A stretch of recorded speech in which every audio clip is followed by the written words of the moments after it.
પ્રણામ.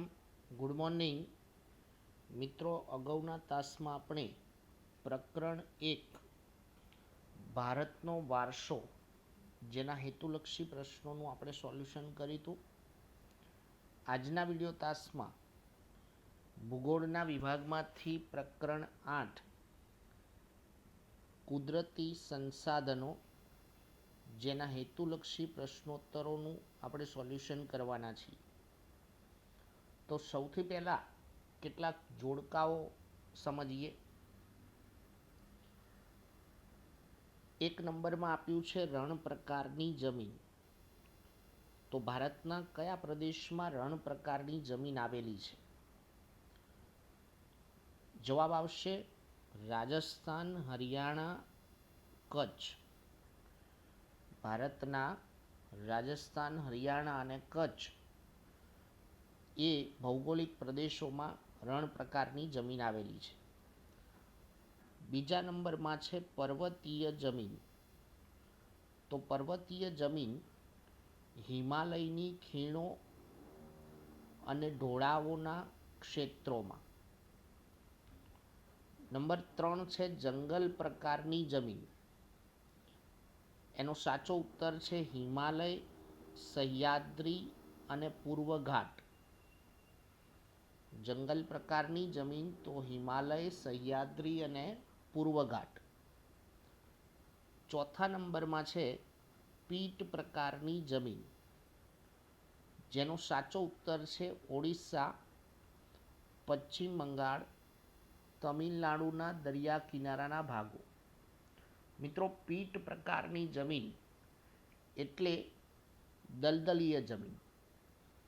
તો કદાચ દલદલીય જમીન એવું લખ્યું હોય તો પણ આપણે આ પ્રદેશો ધ્યાનમાં લેવાના થાય છે.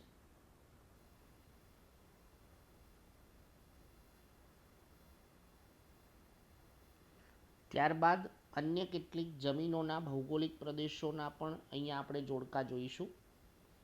તો કાપની જમીન.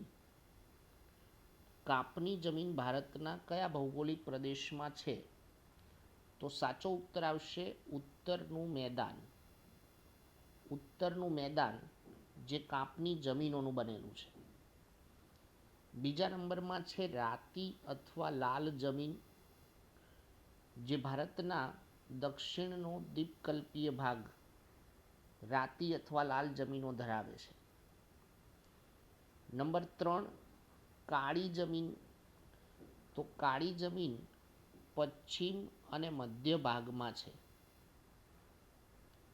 ચોથા નંબરમાં છે લેટેરાઇટ જમીન. લેટેરાઇટ જમીન જે ભારતીય દ્વીપકલ્પીય ઉચ્ચ પ્રદેશના ઊંચાણવાળા ભાગોમાં આવેલી છે. મિત્રો, લેટેરાઇટ જમીન જેનું બીજું નામ છે પડખાઉ જમીન. એટલે સાથે સાથે આપણે એ પણ ઉત્તરો ધ્યાનમાં રાખવાના. એટલે કોઈ પણ રીતે ઉત્તર પૂછાયો હોય તો ત્યારે આપણે એનું સોલ્યુશન આપી શકાય.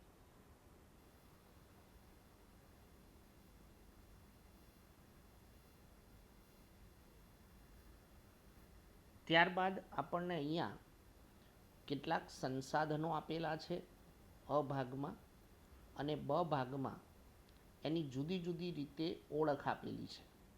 પ્રાપ્યતા, વિતરણ કે એના પુનઃપ્રાપ્યતાના આધારે. નંબર 1માં છે ઓક્સિજન અને નાઇટ્રોજન. તો ઓક્સિજન અને નાઇટ્રોજન જેને શું કહી શકાય, કેવા સંસાધન કહેવાય? તો ઓક્સિજન અને નાઇટ્રોજન એટલે સર્વસુલભ સંસાધન.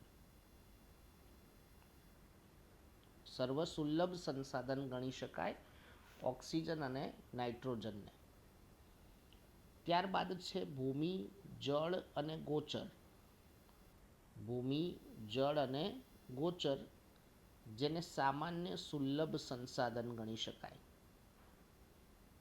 ત્રીજા નંબરમાં છે કોલસો, પેટ્રોલિયમ અને તાંબુ.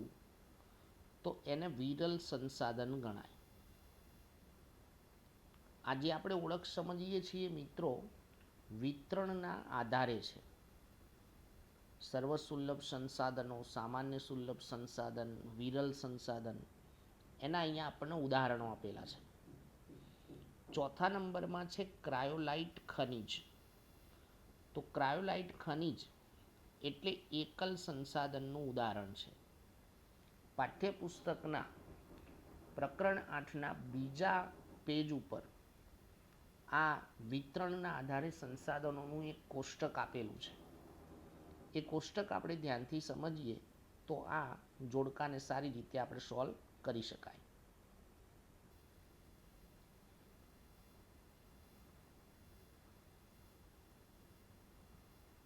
ત્યારબાદ જોઈએ નીચેના વિધાનો ખરા છે કે ખોટા તે જણાવો. વિધાનો ખરા છે કે ખોટા તે જણાવો. નંબર 1, કોલસો, પેટ્રોલિયમ, તાંબુ, સોનું, યુરેનિયમ વગેરે ખનિજો સામાન્ય સુલભ સંસાધન છે. કોલસો, પેટ્રોલિયમ, તાંબુ, સોનું, યુરેનિયમ સામાન્ય સુલભ સંસાધન છે. તો મિત્રો આ વિધાન ખોટું છે. આપણને જે ઉદાહરણ આપ્યા છે એ સામાન્ય સુલભ સંસાધન નથી, પણ વિરલ સંસાધન છે કે જેની પ્રાપ્યતા બહુ જ મર્યાદિત હોય. નંબર 2, જંગલો, સૂર્યપ્રકાશ, પશુ પક્ષીઓ વગેરે અનવીનીકરણીય સંસાધનો છે. તો આપેલ ઉદાહરણો અનવીનીકરણીય સંસાધનના નથી, નવીનીકરણીય સંસાધનોના છે કે જે સંસાધનો ચોક્કસ સમયમાં વપરાશી હિસ્સાની પૂર્તિ કરી શકતા હોય ફરી વખત, તો એ નવીનીકરણીય ગણાય. ત્રીજું વિધાન છે કે ભારતીય કૃષિ સંસાધન પરિષદ, ભારતીય કૃષિ સંસાધન પરિષદ જેનું ટૂંકાક્ષરી નામ છે ICAR, Indian council of agriculture research, જેણે ભારતની જમીનને 8 પ્રકારમાં વહેંચી છે. વિધાન ખરું છે. હમણાં આપણે જોડકામાં એ 8 પ્રકારની જમીનોના ભૌગોલિક પ્રદેશો જોયા. સાચું વિધાન છે.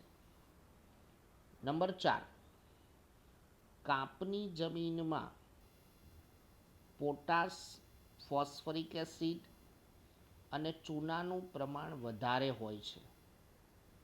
કાપની જમીનની લાક્ષણિકતા છે.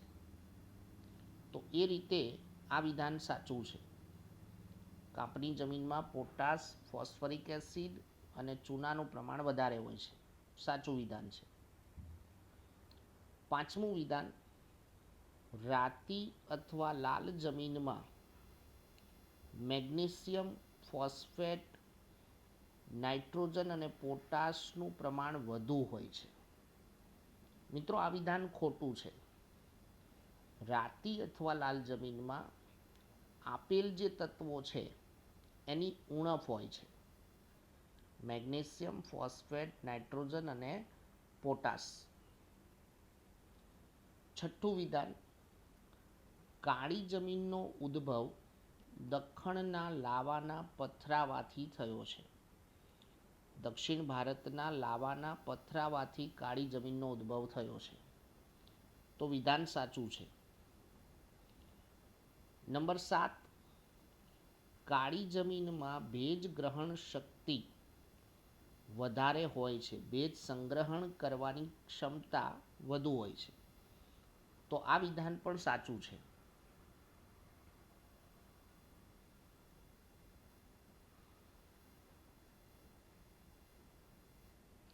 આઠ નંબરનું વિધાન છે લેટેરાઇટ કે પડખાઉ જમીનમાં મુખ્યત્વે લોહ તત્વ, પોટાશ અને એલ્યુમિનિયમનું પ્રમાણ વધુ હોય છે.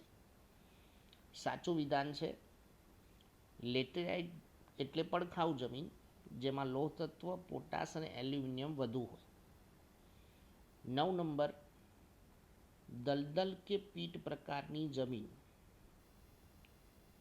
ભેજવાળા વિસ્તારમાં લાવાઈ પદાર્થોના સંચયથી વિકસે છે. ખોટું વિધાન છે. દલદલ કે પીટ પ્રકારની જમીન ભેજવાળા વિસ્તારમાં લાવાયિક પદાર્થોના સંચયથી વિકસે છે. વિધાન ખોટું છે. નંબર 10. પડખાઉ જમીનનું બીજું નામ લેટેરાઇટ જમીન છે. સાચું વિધાન છે. 11 નંબરનું વિધાન છે કાપની જમીન રેગુર જમીન તરીકે પણ ઓળખાય છે. મિત્રો, કાપની જમીનને રેગુર જમીન ન કહેવાય. કાળી જમીનનું બીજું નામ છે રેગુર જમીન. એટલે 11 નંબરનું વિધાન ખોટું છે. આપણે 11 જે વિધાનો જોયા ખરા ખોટાના, એ વિધાનોના પ્રત્યેકના અહીંયા નીચે ઉત્તરો પણ આપેલા છે. એટલે એ ઉત્તરો આપણે પાઠ્યપુસ્તક સાથે જોડી અને સમજવાના.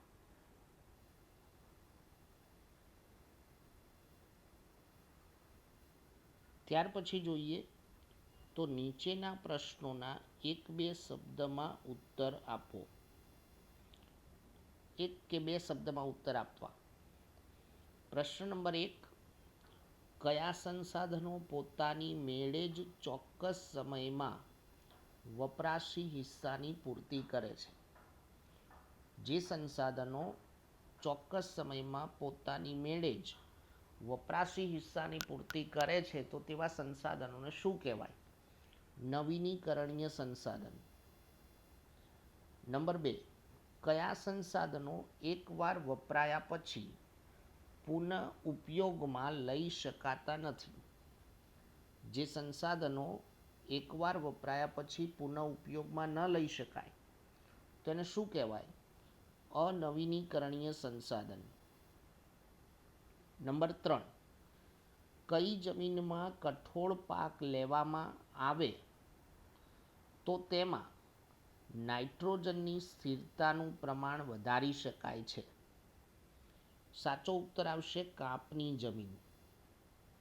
જો કઠોળ વર્ગના પાક લેવામાં આવે તો એમાં નાઇટ્રોજનની સ્થિરતાનું પ્રમાણ વધારી શકાય.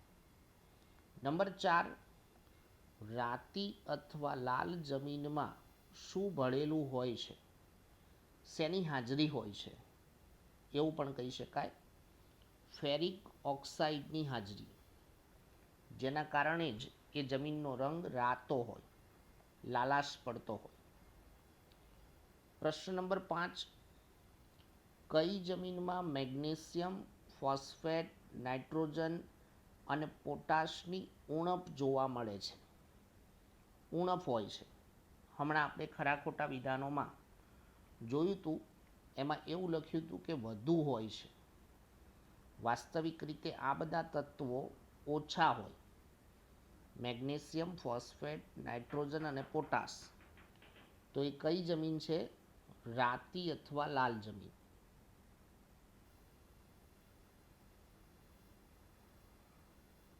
પ્રશ્ન નંબર 6.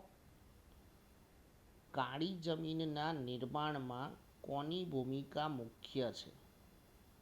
મતલબ કે કાળી જમીનના નિર્માણમાં કયું પરિબળ જવાબદાર છે મુખ્ય? તો લાવાઈ, ખડકો અને આબોહવા. પ્રશ્ન નંબર 7. કઈ જમીન રેગુર જમીન તરીકે પણ ઓળખાય છે? તો સાચો ઉત્તર છે કાળી જમીન. કાળી જમીનનું બીજું નામ શું? તો રેગુર. લેટેરાઇટ જમીનનો લાલ રંગ શેને કારણે હોય છે? તો લોહ ઓક્સાઇડના કારણે.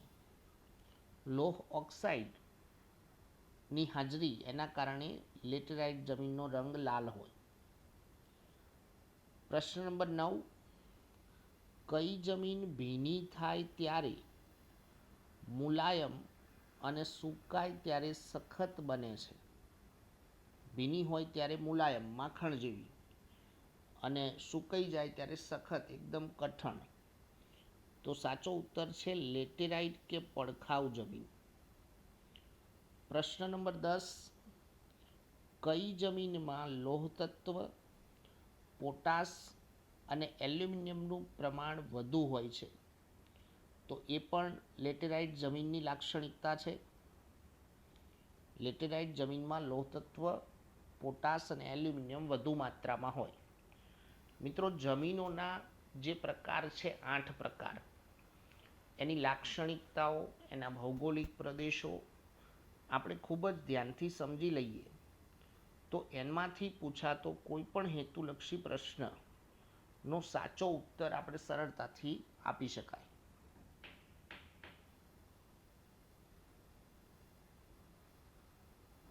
પ્રશ્ન નંબર 11, કઈ જમીનનું ભેજવાળા વિસ્તારમાં જૈવિક પદાર્થોના સંચયથી વિકસે છે? દલદલ કે પીટ પ્રકારની જમીન. જે કિનારાના પ્રદેશો છે એ ભેજવાળા વિસ્તારોમાં જૈવિક પદાર્થોના સંચયથી જે જમીનનું નિર્માણ થાય છે એ કઈ જમીન? તો દલદલ કે પીટ પ્રકારની. કઈ જમીનનું સ્તર પાતળું અને અપરિપક્વ હોય છે? તો સાચો ઉત્તર છે પર્વતીય જમીન. કઈ જમીનને કપાસની જમીન તરીકે પણ ઓળખવામાં આવે છે? કાળી જમીન.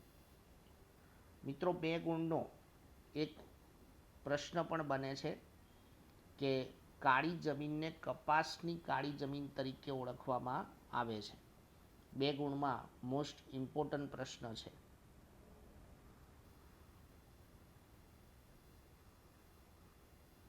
ત્યારબાદ નીચે આપેલા વિકલ્પોમાંથી સાચો વિકલ્પ શોધી ખાલી જગ્યા પૂરો. પહેલો નંબર છે જમીન, મકાન વગેરે ખાલી જગ્યા સંસાધન છે, તો એને વ્યક્તિગત સંસાધન કહેવાય. જેના પ્રાપ્તિ સ્થાનો મર્યાદિત હોય તેવા ખનિજો ખાલી જગ્યા સંસાધન છે, તો જેના પ્રાપ્તિ સ્થાનો મર્યાદિત હોય એને વિરલ સંસાધન કહેવાય.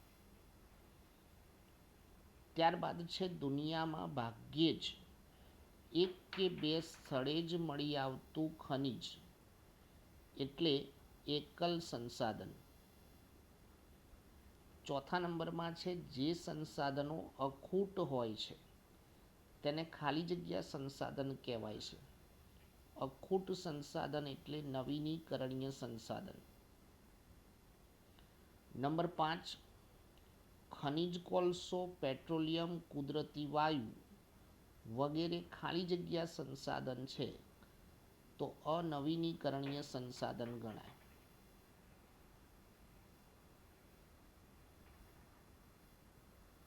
છઠ્ઠા નંબરમાં છે કે જે સંસાધનો એકવાર વપરાયા પછી પુનઃ ઉપયોગમાં લઈ શકાતા નથી તેને ખાલી જગ્યા સંસાધન કહેવાય છે. જે એકવાર વપરાયા પછી પુનઃ ઉપયોગમાં લઈ શકાતા નથી તેને શું કહેવાય? અનવીનીકરણીય સંસાધન કહેવાય.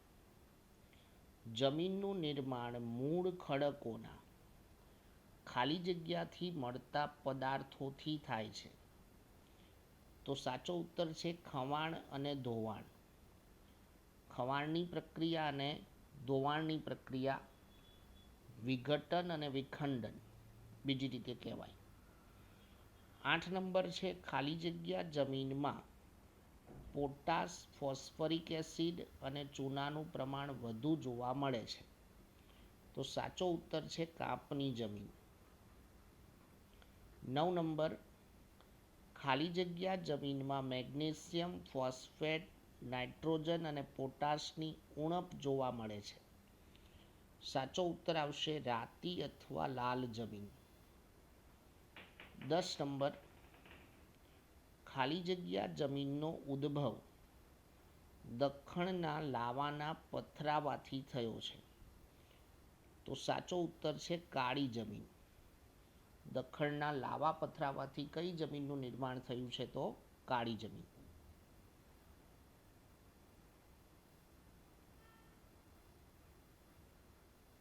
ત્યારબાદ 11 નંબર, ખાલી જગ્યા જમીનનું સ્તર પાતળું અને અપરિપક્વ હોય છે. સાચો ઉત્તર આવશે પર્વતીય જમીન. 12 નંબર, માનવીની ખોરાકની જરૂરિયાત વિવિધ ખાલી જગ્યામાંથી જ પૂરી થાય છે. તો જુદા જુદા સંસાધનો, સોનું, તાંબુ, યુરેનિયમ, ખનિજ ખાલી જગ્યા સંસાધન છે. તો સાચો ઉત્તર છે વિરલ સંસાધન. મિત્રો, આપણે 13 ખાલી જગ્યાઓ સોલ્વ કરી, જેના ઉત્તરો અહીંયા લાસ્ટમાં આપણને આપેલા છે, જે ઉત્તરો આપણે ધ્યાનમાં લઈશું.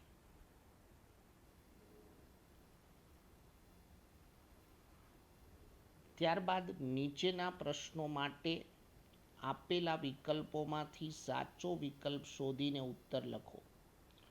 મિત્રો, આપણી બ્લુપ્રિન્ટ પ્રમાણે હેતુલક્ષી વિભાગના પ્રશ્નો, જેના ઉત્તરો આપવા બિલકુલ સરળ છે, કેમ કે ખાલી જગ્યા માટે પણ આપણને ઓપ્શન આપેલા છે, વિકલ્પો માટે પણ ઓપ્શન આપેલા છે, જોડકા પણ જો ધ્યાનથી અને ધીરજથી આપણે સમજીએ તો એનું સોલ્યુશન પણ ખૂબ જ સહેલાઈથી આપણે કરી શકીએ. પહેલો વિકલ્પ છે ભૂમિ, જળ, ગોચર વગેરે કયા સંસાધન છે? તો ભૂમિ, જળ અને ગોચર એ સામાન્ય સુલભ સંસાધન કહેવાય. સાચો ઉત્તર આવશે સામાન્ય સુલભ સંસાધન. ઓક્સિજન અને નાઇટ્રોજન વાયુઓ કયા સંસાધન છે? તો સાચો ઉત્તર છે સર્વ સુલભ સંસાધન. ત્રીજા નંબરે છે આંતરરાષ્ટ્રીય વેપાર એ કયું સંસાધન છે?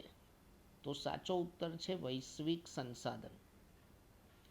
નંબર 4, કઈ જમીનમાં પોટાશ, ફોસ્ફરિક એસિડ અને ચૂનાનું પ્રમાણ વધારે હોય છે? તો સાચો ઉત્તર છે કાંપની જમીન.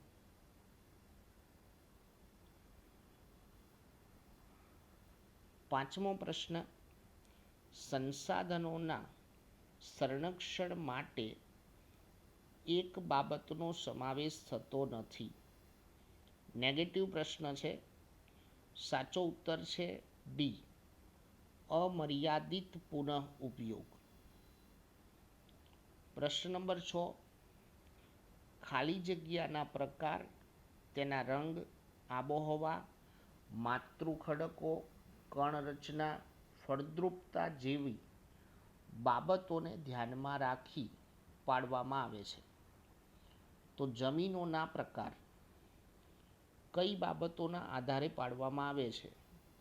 તો જમીનના રંગ, આબોહવા, માતૃખડક, એની કણરચના, ફળદ્રુપતા. સાતમો અને છેલ્લો પ્રશ્ન, સોનું અને તાંબુ વિરલ સંસાધન છે.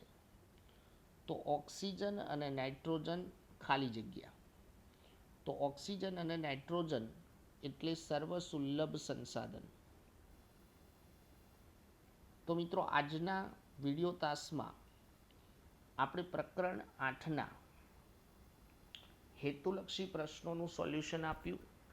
મેક્ઝિમમ ખાલી જગ્યાઓ, ખરા ખોટાઓ, જોડકાઓને આવરી લેવાનો પ્રયત્ન કર્યો છે. આશા રાખું છું કે અમારા આ પ્રયત્નને દરેક વિદ્યાર્થીઓ પૂરતો સહકાર આપશે અને આ હેતુલક્ષી પ્રશ્નોનું સોલ્યુશન કરશે, જેથી આપણી બોર્ડની પરીક્ષાની બ્લુપ્રિન્ટ પ્રમાણે 24 ગુણ આપણે સરળતાથી મેળવી શકીએ. અસ્તુ, પ્રણામ.